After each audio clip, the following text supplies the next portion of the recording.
안녕하세요. 저는 부산에서 살고 있고 올해 39살이 된 남자입니다.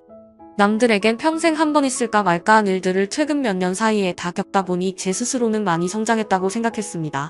하지만 또 다시 처제로 인해 저는 너무 큰 고민이 생겨버리고 말았고 저는 도대체 어떻게 이 막장 같은 상황을 벗어나야 할지 다양한 분들의 의견을 묻고 싶습니다.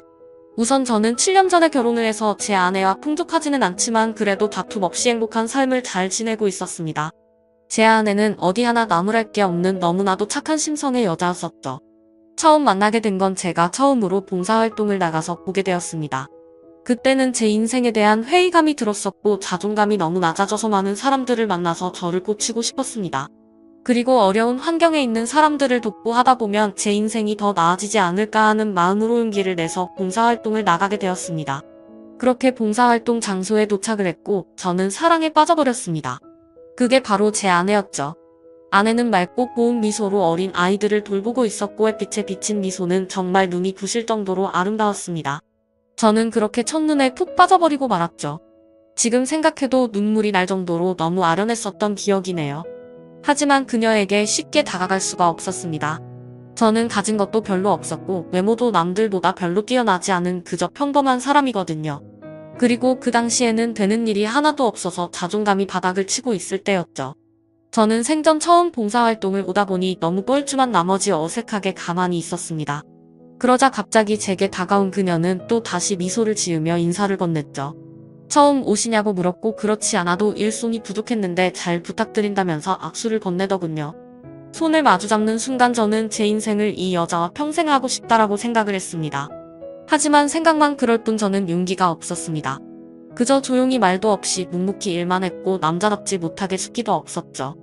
그렇게 봉사활동을 시작한 지도 3개월이 지나갔을 무렵 그녀가 제게 묻더라고요. 이렇게 꾸준히 나오시는 분이 드문데 정말 성실하신 것 같다더군요. 그러더니 언제 한번 식사라도 대접해야 하는데 라고 말을 하더라고요. 그 말을 듣자 저도 모르게 오늘 식사하면 되지 않을까요? 라고 말이 나와버렸습니다. 말을 내뱉어버린 순간 아차 싶었고 쥐구멍이라도 숨고 싶은 심정이 들었죠. 그런데 너무 의외로 그녀는 웃으면서 안 될 거 없죠라며 제게 미소를 지어주더군요.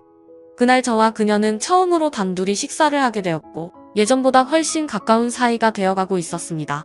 제법 말도 하면서 장난도 치고 할 무렵 저는 어느 정도 성격이 예전보다 밝아진 게 느껴졌죠. 그래서 다시 일자리를 알아봐야 하겠다 싶었고 운이 좋게도 금방 취직이 되었습니다.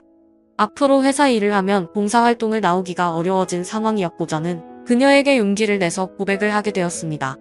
이곳에서 처음 만나게 되는 순간부터 좋아하게 되었다며 이곳에 있는 동안 너무 행복했었고 앞으로도 행복하고 싶다고 말했죠. 그러자 제 진심이 통했는지 한참을 고민하다가 제 고백을 받아주었고 저와 그녀는 연애를 시작하게 되었습니다. 생각보다 연애 기간은 그리 길지 않았습니다. 저는 애초부터 이 여자와 평생을 함께하고 싶었기 때문도 있었죠. 만난 지 1년이 되는 날 저는 평생을 함께 지내자고 프러포즈를 했고 처음 제 고백을 받아주었을 때처럼 그녀는 제 프러포즈를 받아주었습니다. 너무 행복했고 고마웠습니다. 저는 어릴 때 아버지를 떠나 보내게 되어서 홀어머니 밑에서 자랐습니다. 그래서 집안이 남들보다도 훨씬 좋지 않은 형편이었고 저 또한 그저 그런 평범한 회사에 다니고 있었기에 사실 많이 망설였습니다. 하지만 제 이기적인 마음이 앞서서 결혼을 하자고 했는데 제 형편을 잘 아는 그녀였지만 제 프러포즈를 흔쾌히 받아주었죠. 어떻게 이렇게 착한 여자가 세상에 또 있을까 싶었고 너무 놓치고 싶지 않았습니다. 그날 이후로 저희는 결혼 준비를 하는 과정에서 아내의 친정을 찾아뵙게 됐습니다. 장인어른과 장모님은 아내처럼 너무나도 착하시고 훌륭한 분이셨습니다.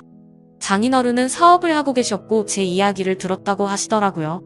어릴 때부터 아버지를 잃어서 그동안 아들로서 참 고생이 많았겠다며 당장 살 곳이나 이런 건 걱정 말고 행복하게 살아만 달라고 말씀하시는데 너무 감사해서 눈물이 날 뻔했습니다. 그런데 유독 집안의 돌연변이는 느릿다고 하듯 아내의 친정에도 그런 사람이 존재하더군요. 제 아내는 저보다 5살이 어렸고 아내의 동생은 저보다 10살이 어렸습니다. 그 당시 20대 초반이었는데 아내와는 다른 분위기에 엄청난 미인상이더라고요.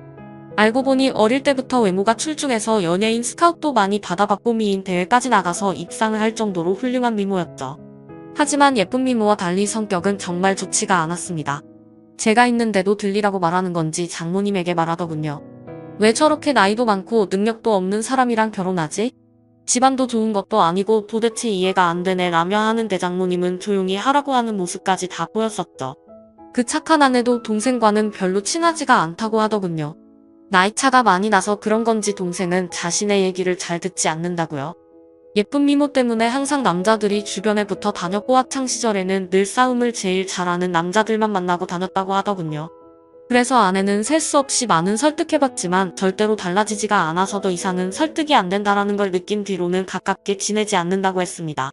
그러면서 처제가 어떤 소리를 해도 저보고 이해해달라고 미안하다고 말하더군요. 아무쪼록 그런가 보다 했었고 저와 아내는 꿈에 그리던 결혼식을 하게 되었습니다. 지금 생각해도 제 인생의 가장 행복한 때를 꼽으라면 바로 그날이었죠. 그렇게 저희는 행복한 날들을 보내고 있었고 저와 아내를 닮은 이세를 낳아서 기르자고 얘기를 하던 때였습니다. 하지만 하늘이 무너질 만큼 충격적인 소식이 전해지고 말았죠. 결혼을 한 지 2년 만에 제 아내는 불의의 교통사고를 당하게 되었고 정말 생각하지도 못했던 일이 벌어졌기에 너무 큰 충격과 슬픔에 잠겨버렸습니다. 저와 제 아내는 정말 그 누구보다도 서로를 사랑했습니다. 갑자기 외톨이가 되어버린 저는 숨을 쉬는 것조차 힘이 들었고 나쁜 생각까지 해버릴까 할 정도로 힘이 들었죠. 하지만 저만 바라보고 살아오신 어머니를 생각하면 차마 불효를 저지를 수가 없었습니다. 그렇게 저는 인생을 놓아버린 듯이 살아갔습니다. 기계처럼 회사만 다녀오고 갈 뿐이었죠. 그러다가 어느 날 술을 마시고는 그냥 로또나 당첨돼서 편하게 살고 싶다라는 생각이 들더군요. 그런 마음을 먹은 뒤로 저는 1년이 넘게 어머니의 용돈과 최소 생활비를 제외하고는 무조건 로또를 사는데 돈을 다 썼습니다. 그 결과 3등까지는 3번 정도가 됐지만 2등은 단 한 차례도 나오지가 않더군요. 그래도 많은 걸 내려놓고 하다 보니 마음만큼은 편했습니다. 이뤄도 그만이라는 생각으로 시작했기 때문이죠. 그러다 결국 하늘이 제게 또 기회를 주었죠. 1등이 당첨이 되었는데 정말 그때는 너무 놀라서 말도 못했습니다. 솔직히 당첨금을 받으러 가는 날까지 잠도 한숨 제대로 못 자고 매일 같이 꿈을 꾸는데 당첨이 안 된 것부터 시작해서 로또가 망했다는 뉴스까지 나오고 별의별 꿈을 다 꿨었죠. 아무튼 그런 걱정들은 무의미했고 결국 당첨금을 받게 되었죠. 세금을 다 떼고 보니 실수령액은 10억 5천만 원이라는 큰 돈을 얻게 되었습니다. 막상 그런 큰 돈이 생기니까 이걸 어디다 어떻게 써야 할지 감이 안 오더라고요. 하지만 가장 먼저 돈을 쓰게 된 곳은 제 아내의 납골당을 더 좋은 곳으로 옮긴 거였죠. 너무 슬펐습니다. 아내가 있었을 때 이런 좋은 일이 있었으면 원하는 걸 다 해줬을 텐데 싶어서 눈물이 펑펑 나더군요. 그날 이후로 저는 회사를 그만두게 되었고 제 어머니의 집을 조금 더 좋은 곳으로 옮겨드렸습니다. 그리고 나서 앞으로 어떻게 살아갈지 생각을 해봤죠. 남은 금액으로는 평생 먹고 살기에는 무리였기에 젊은 시절 생각해보던 요식업을 해보는 게 어떨까 생각을 하게 됐습니다. 그렇게 어차피 내 돈이 아니었다 생각하고 과감히 많은 돈을 투자해서 식당을 열게 되었습니다. 사업에 경력이 없어서 많이 서툴렀지만 남들처럼 열심히 했습니다. 그래서 처음에는 많이 남던 잔반들이 점점 줄어드는 걸 느꼈고 갈수록 손님들이 늘어나서 소소한 행복들을 느끼고 있었죠. 그렇게 남들과 다르지 않은 생활을 해오던 중 갑자기 장모님에게서 연락이 오게 되었습니다. 장인어른이 쓰러지셔서 연락을 할까 말까 망설이다가 연락을 했다고 하시더라고요. 저는 너무 서운해서 말씀드렸죠. 언제는 아들이라고 하시더니 이런 걸 고민하시냐며 당장 병원으로 찾아갔습니다. 장인어른은 의식이 없으셨던 상태셨고 자초지종을 들어보니 사업이 힘들어지면서 근래에 스트레스를 많이 받으셨답니다. 결국에는 상황이 힘들어지다 보니 직원들이 대거 이탈을 하게 됐고 그 와중에 믿었던 사람에게 돈을 융통하려다 사기까지 당하게 되셨답니다. 그 충격으로 며칠 동안 앓으시다가 결국 쓰러지셨다고 말씀하시더라고요. 그래서 저는 장모님의 손을 꼭 잡고 제가 여유 자금이 있으니 도움을 드린다고 했죠. 장모님은 절대로 받을 수 없다며 자신의 딸로 인해 제가 얼마나 힘든지 잘 안다면서 어떻게 그 돈을 받겠냐며 눈물을 흘리셨죠. 저는 오랜 설득 끝에 장모님께 결국 돈을 드리게 되었습니다. 하지만 결국 아들처럼 저를 대해주시던 장인어른은 끝끝내 버티지 못하시고 세상을 떠나시게 되었죠. 결국 제가 해드린 돈과 장인어른의 보험금을 합쳐서 겨우 빚쟁이 신세는 면하게 되었습니다. 그 과정에서 제가 많은 도움을 드리느라 항상 친정에 하루가 멀다 하고 드나 들었고 처제도 자주 마주하게 되었었죠. 그러다 어느 날 처제가 너무 힘들다면서 술 한잔 사주시면 안 되냐고 제게 묻더군요. 그래서 어려울 거 없는 부탁이었기에 처제와 저는 둘이서 술을 마시게 되었습니다. 한창 술을 마시다 술이 조금 취하니까 처제는 아내 얘기를 꺼내더군요. 언니에게 너무 못했던 게 매일 생각났고 시간을 되돌릴 수 있다면 잘하고 싶다고. 착한 언니를 왜 빨리 데려갔는지 하늘이 원망스럽다며 펑펑 울더라고요. 그러면서 예전에 제게 잘못했던 부분들도 너무 미안했다며 철이 없어서 했던 짓이지만 형부에게 상처를 준 걸 생각하면 자기 자신이 너무 밉다고 울면서 말하는데 그 말에 저는 처제의 진심이 너무 와닿았습니다. 그래서 그날 이후로 저는 처제를 다시 보게 되었습니다. 얼굴만 예쁠 뿐만 아니라 본래 성격은 역시나 부모님과 아내를 닮아서 착한 사람이었구나 라고 생각했죠. 그리고 나서 처제와 많은 대화들을 나누었습니다. 많은 대화를 나누다 보니 그동안 서먹했던 사이가 조금은 풀어지는 듯 했고 말을 이어가다가 처제는 제게 질문을 했죠. 갑자기 왜 이렇게 돈이 많냐고 묻더군요. 저는 그래서 약간은 당황했지만 거짓말로 대답을 했습니다. 왠지 로또 당첨이 되어서 벼락부자가 됐다라고 말하기는 창피한 마음이 들었던 거죠. 그냥 예전에 묵혀두었던 주식이 조금 올라서 그걸로 사업을 시작했는데 운이 좋게도 장사가 잘 되고 있다고 말했습니다. 지금 돌이켜 생각해보면 그때 장사가 잘 된다고 했던 그 말이 제 인생에 있어서 천추의 한이 될 거라고는 생각조차 못했습니다. 여하튼 그날 술자리를 계기로 처제와 저는 종종 밥도 먹고 술도 마시게 되었죠. 그러다 결국 인간으로서 절대로 해서는 안 될 실수를 저지르고 말았습니다. 제 인생에 있어서 너무 후회가 되는 일이었죠. 다른 날과 다름없이 처제와 술을 마시게 되었습니다. 그 당시에는 처제에게 용돈을 주고 지냈었기에 그날도 제가 술값을 계산하려고 했죠. 그런데 갑자기 처제가 일해서 돈을 벌었다며 자기가 술을 산다고 하더군요. 처제가 일한다는 소리는 못 들어서 의아하긴 했지만 고집을 꺾지는 못했습니다. 그러더니 대신 저보고 다음 술자리를 사라고 해서 얼떨결에 그러겠다고 했죠. 근데 문제는 제가 술이 그렇게 세지가 않았다는 겁니다. 그래서 항상 한 자리에서만 마시고 헤어지다가 처음으로 술을 더 마시러 가게 되었습니다. 그날따라 처제는 평소와 다르게 계속해서 제게 술을 권하더라고요. 그러다 저는 화장실을 가게 되었고 밖에서 남자들이 하는 얘기를 들었습니다. 왜 저렇게 예쁜 여자가 저런 남자랑 있지? 남자가 돈이 많나 보지 뭐 이런 식의 대화였습니다. 저를 깎아내리는 소리였지만 내심 능력 있는 사람으로 보는구나 싶어서 기분이 크게 나쁘지는 않았습니다. 자리로 돌아가서 보니 처제는 누가 봐도 예쁘구나 싶었습니다. 물론 당연히 처제가 예쁘다는 건 잘 알고 있었죠. 미인 대회에서 입상할 만큼 예뻤던 외모였고 항상 관리를 잘해왔던 터라 군살도 없었으니깐요. 근데 평소와 달리 처제도 많이 취했던 건지 계속 저에게 스킨십을 하고 기대려고 하더라고요. 맨 정신이었으면 뭐하는 짓이냐고 했을 테지만 저도 술이 많이 취해서 미쳐버린 건지 처제의 모습이 여자처럼 보이기 시작했습니다. 그러다 술을 마시는 내내 손을 꼭 잡고 있다가 결국에 둘이서 넘어서는 안 될 선을 넘게 되었죠. 그날 이후로 처제와 저는 사귀자라는 얘기만 하지 않았을 뿐연인과 다름없이 만나게 되었습니다.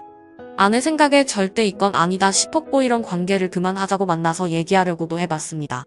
하지만 막상 만나면 너무 예쁜 미모에 홀려서 똑같은 실수를 하게 되었죠. 그런 관계를 오랫동안 이어오다 보니 너무 자연스러운 만남은 그 누구도 모르게 몰래 계속 만나왔습니다. 그러다가 결국 생각하지도 못한 일이 터졌습니다. 평생 겪지 못해본 유례 없던 전염병이 돌기 시작하게 되었던 거죠. 항상 많은 수익을 유지해 주었던 저희 식당도 너무 큰 위기가 생겨버렸습니다.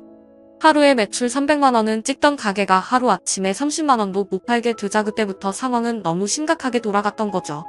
몇 년 동안 이런 적이 없었기에 모아뒀던 돈들은 시설 재투자로 많은 자금을 지출한 상태였었고 가만히 숨만 쉬어도 나가는 돈이 어마어마했습니다. 결국에는 어떻게든 버티려고 발버둥을 쳐봤지만 도저히 끝날 줄 모르는 상황에 모든 걸 포기하게 되었죠. 그동안 모든 정성을 쏟아부었던 가게를 폐업 처리를 하는데 정말 한숨만 나오고 너무 슬펐습니다. 말 그대로 저는 한마디로 알거지가 되어버렸습니다. 하지만 그런 아픈 마음을 위로해주는 사람은 단 한 명도 없었죠. 연인이라고 생각했던 처제는 제가 폐업 처리를 하자 급격하게 변해버렸습니다. 사실 그 이전에 힘들 때부터도 많이 달라진 걸 느끼긴 했었습니다. 한 달에 한 번 볼까 말까 할 정도로 약속을 계속 미루더라고요. 그러면서 급하게 돈이 필요하다며 저를 못살게 굴었죠. 지금 상황 힘든 거 잘 알지 않냐고 해도 짜증을 내면서 결국에는 항상 받아갈 정도였습니다. 폐업 신고를 하고 난 뒤 저는 앞으로 다시 열심히 하면 잘 될 거라고 처제의 손을 잡았습니다. 처제는 일단 자신에게 있는 돈 전부를 맡겨두라고 하더군요. 사업하는 사람을 못 믿겠다면서 어떻게든 우리가 만나려면 돈이 있어야 하지 않겠냐고 하더라고요. 그나마 가지고 있는 거라고는 집에 잡혀있는 전세자금 5천만 원이 다였죠. 그래서 저는 월세로 옮겨가기 위해 그 돈을 받게 되었고 곧장 처제에게 다 보내게 됐습니다. 그런데 입금했다라고 문자를 한 이후로 단 한 통의 답장도 전화도 없더라고요. 그렇게 몇 주가 흘렀고 저는 배신감에 치를 떨면서 도저히 이렇게는 못 넘어간다 싶어서 처제가 살고 있는 오피스텔 앞에서 한참을 기다렸습니다. 그날 자정이 다 되어서야 처제는 어떤 건장한 남자와 팔짱을 끼고 나타나더군요. 정말 순간적으로 눈이 돌아갔습니다. 그 남자와 맞붙어서 절대로 이길 자신이 없었지만 제 눈에는 이미 그런 게 보이지 않았고 욕을 하면서 뛰쳐나갔죠. 처제는 깜짝 놀라더니 왜 여길 찾아왔냐고 하더라고요. 그래서 저는 내 돈 찾으러 왔지 왜 연락을 안 받냐고 소리를 지르댔습니다. 그러자 처제는 가짱 타는 듯이 제 눈을 똑바로 쳐다보면서 욕을 내뱉더군요. 내가 너한테 그동안 당해온 게 있어서 위로금 차원으로 생각하고 받은 건데 뭐가 문제냐면서 감옥에 안 보낸 걸 감사하게 생각하라고 말하더군요. 정말 망치로 머리를 맞은 기분이었습니다. 처제도 저와 같은 마음인 줄 알았는데 그게 아니었던 거죠. 그저 저는 돈을 주는 기계처럼 생각했던 거였습니다. 저는 순간 너무 분노가 치밀어 올라서 달려들려고 하는데 그 건장한 남자가 제 멱살을 잡더라고요. 내가 네 첫째되는 여자 남자친구인데 무슨 헛소리를 짓걸리냐고 하더군요. 인간 같지도 않은 짓 해놓고 무슨 염치로 여길 오냐면서 마음 같아서는 묵사발 내주고 싶은데 지금 사고치면 안 돼서 겨우 참는 거라고 말하더군요. 그러고는 저를 밀쳐버리고는 처제의 집으로 둘이 같이 들어갔습니다. 그냥 누가 봐도 그 남자는 건달이었습니다. 온몸에 문신이 가득했고 사고를 치면 안 된다고 하는 걸 봐서 느낌이 왔죠. 심지어 그런 모습을 보니까 그 남자가 짜고서 제게 돈을 뜯어낸 게 아닌가라는 생각이 들었습니다. 하지만 인간 같지도 않다라는 말은 틀린 말은 아니었죠. 그때 그 말을 듣는데 정신이 번쩍 들었습니다. 그토록 사랑했던 아내를 떠나보내고 감히 처제와 연인으로 지냈다니 저는 차마 할 말이 없습니다. 그렇지만 그럼에도 불구하고 저는 지금 당장 제 모든 재산을 잃어버렸기에 어떻게 해야 할지 도저히 모르겠네요. 그 5천만 원으로 어떻게든 재기해보려고 했던 사업 미천이었는데 너무 절망적일 뿐입니다. 이런 경우에 법적으로 제가 다시 그 돈을 받아낼 방법은 전혀 없을까요? 그리고 솔직하게 말해서 돈도 돈이지만 이러면 안 되지만 처제가 그놈과 붙어 있을 걸 생각만 해도 너무 화가 나고 가슴이 터질 것만 같습니다. 한심한 질문이지만 제가 어떻게 하는 게 좋을지 많은 말씀 부탁드립니다. 감사합니다.